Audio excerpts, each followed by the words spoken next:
Olá, alunos do 7º ano, como vocês estão? Tudo bem? Vamos dar continuidade à nossa aula da semana? Vamos? Observem a pauta.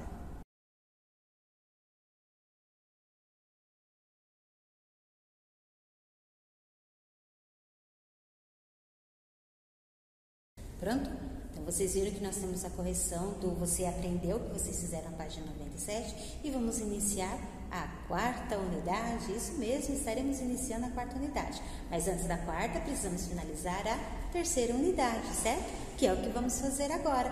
Observem aí a tela. Vocês têm aí o Você Aprendeu, né? Chegamos ao final desta unidade, é hora de relembrarmos e organizarmos os conteúdos estudados. Para isso, leia os esquemas a seguir e verifique se você precisa rever algum dos tópicos.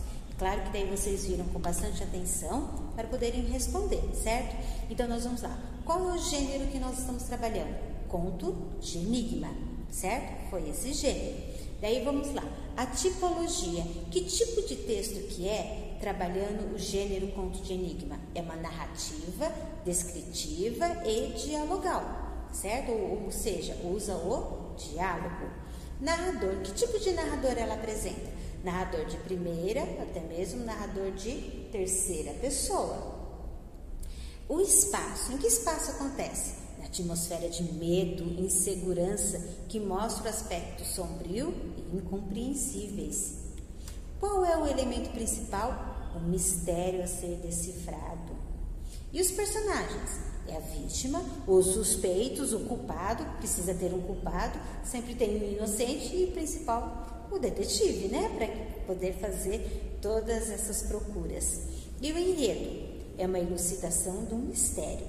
Aconteceu alguma coisa, o detetive vai solucionar esse mistério, ok? Então, isso é tudo do gênero que nós estávamos vendo, certo? Que são as histórias de detetives. Agora, vocês têm aqui a ortografia. O que é ortografia?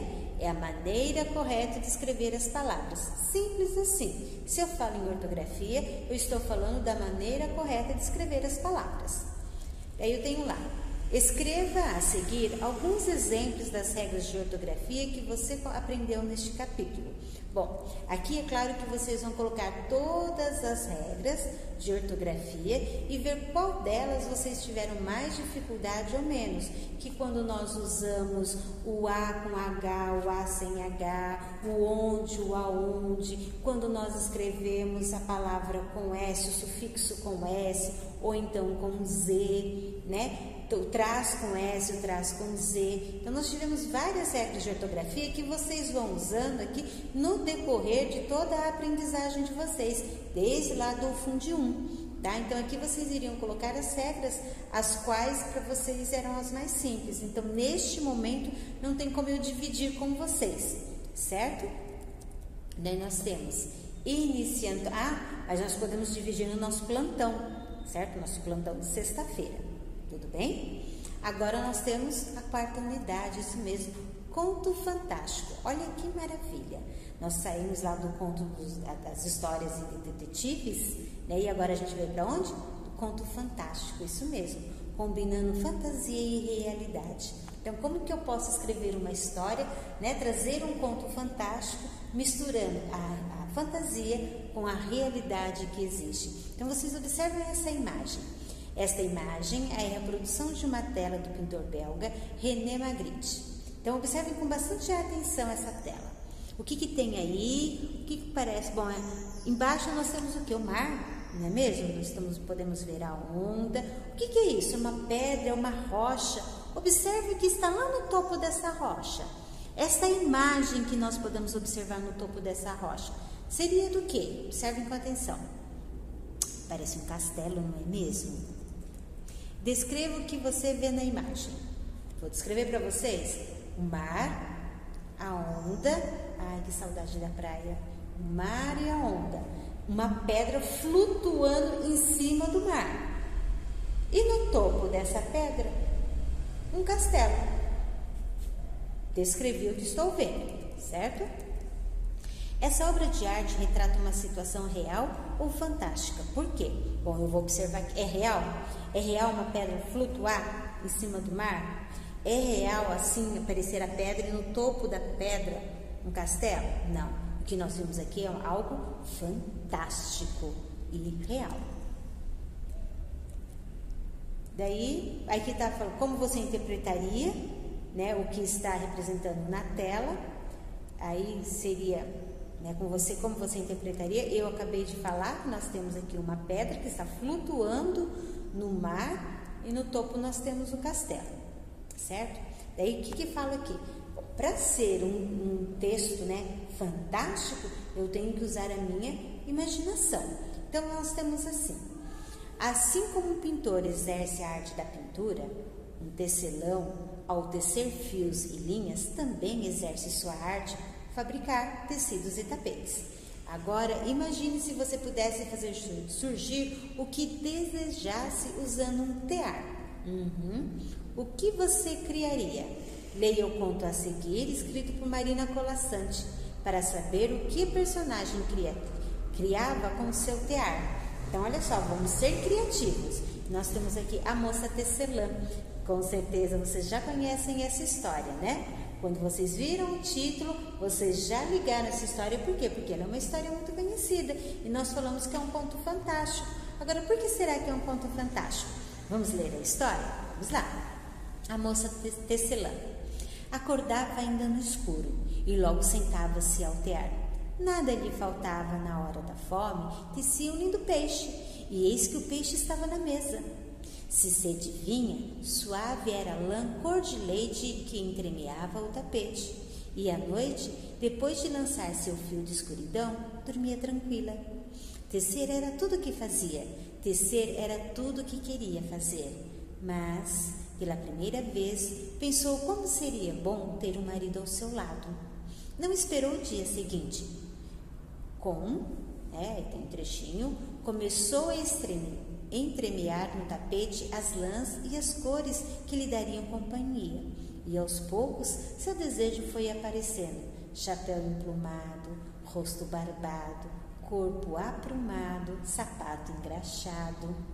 Aquela noite, a moça pensou nos lindos filhos que teceria.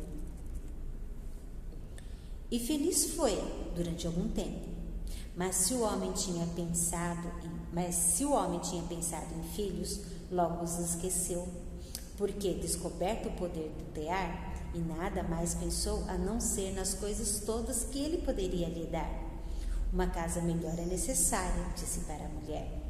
Mas pronta a casa já não lhe pareceu suficiente. Para que ter casa se podemos ter palácio? Afinal, o palácio ficou pronto. Sem descanso, tecia a mulher os caprichos do marido. Tecer era tudo o que fazia. Tecer era tudo o que queria fazer. E pela primeira vez, pensou como seria bom estar sozinha de novo. Segurou a lançadeira ao contrário e começou a desfazer o seu tecido. Desteceu os cavalos, as carruagens, as estrebarias, os jardins. Depois, desteceu os criados e o palácio e todas as maravilhas que continha. E novamente se viu na sua casa pequena e sorriu para o jardim além da janela. A noite acabava quando o marido acordou e espantado olhou em volta. Então, como se ouvisse a chegada do sol, a moça escolheu uma linha clara e foi passando-a devagar entre os fios, delicado traço de luz, que a manhã repetia na linha do horizonte. Marina Colasanti. E aí, pensaram que a história, né, traria para vocês uma imagem, de repente a história ela mostrou um outro lado para vocês, não é? Ela acabou desfazendo tudo aquilo que ela havia feito anteriormente. Então, olha só que primeiro a biografia da Marina Colasanti, né? Ela, de 1937, nasceu na cidade de Asmara, capital de Eritreia, na África. Ainda na infância, veio com a família para o Brasil, onde vive até hoje. Por meio da literatura, teve a oportunidade de retomar sua atividade de artista plástica, ilustrando os próprios livros. É uma das mais premiadas escritoras brasileiras. Que maravilha, não é mesmo? Agora, o conto A Moça Tecelã é do tipo narrativo, pois apresenta uma sequência de acontecimentos, Entendi. Organizado no espaço e no tempo. Sim. Vamos revisar esses elementos? Então vamos lá. Foco narrativo. É o ponto de vista pelo qual a história é narrada. Ela pode ser em primeira ou em terceira pessoa. O narrador, de acordo com o ponto de vista que assume no texto, ele pode ter de dois tipos. Quais dois tipos? Narrador-personagem e narrador-observador. Eu sei que o personagem ele participa da história, o observador ele participa narrando os fatos que ele está vendo. Ele não está dentro da história.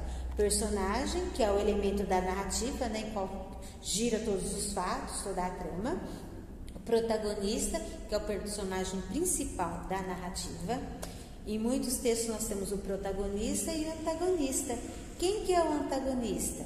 Né, pode ser um personagem, ou então um grupo de personagens, ou até mesmo uma instituição, que vai representar o quê? Uma oposição a que o protagonista apresentar, certo? Então ele é o oposto do protagonista. O tempo, conforme nós estudamos uma narrativa, a história acontece em determinado tempo, que pode ser definido ou não. E aí é percebido diante das palavras e expressões que são usadas no texto. O espaço, então, aí toda a narrativa ela se passa num espaço que pode ser bastante ou pouco caracterizado. Aí na história nós podemos observar em que espaço ela se encontrou no decorrer de toda a história. O enredo, que nas narrativas é a ação, né, como a história acontece. A situação inicial, porque toda a história ela precisa iniciar, então ela tem a sua situação inicial, que é a parte inicial da história, né, a apresentação dos personagens, do que vai acontecer com eles. A complicação ou desenvolvimento. Então, nós sabemos que nós temos uma situação inicial na nossa história, depois tem o desenvolvimento, que nós chamamos de conflito. Né? Então, nesse desenvolvimento, começa a acontecer todo um conflito nessa história. E desse conflito que acontece nessa história, nós podemos encontrar o clímax também, ok? E depois vem o desfecho. O que é o desfecho? É o final da narrativa, né? Que ele também pode ser surpreendente, trágico, engraçado. Aí depende daquilo que eu pretendo trabalhar com o meu leitor. Ok? Então, essas são as características da narrativa, né, da narrativa fantástica que nós estamos vendo, que até então não tem nada de novidade para vocês, ok? Então, vocês façam essa atividade de interagir no contexto e na próxima aula estarei corrigindo com vocês. Então, agora vocês têm o quê? Uma interpretação textual, ok? Então, façam com bastante atenção. Próxima aula estaremos juntos novamente. Até lá!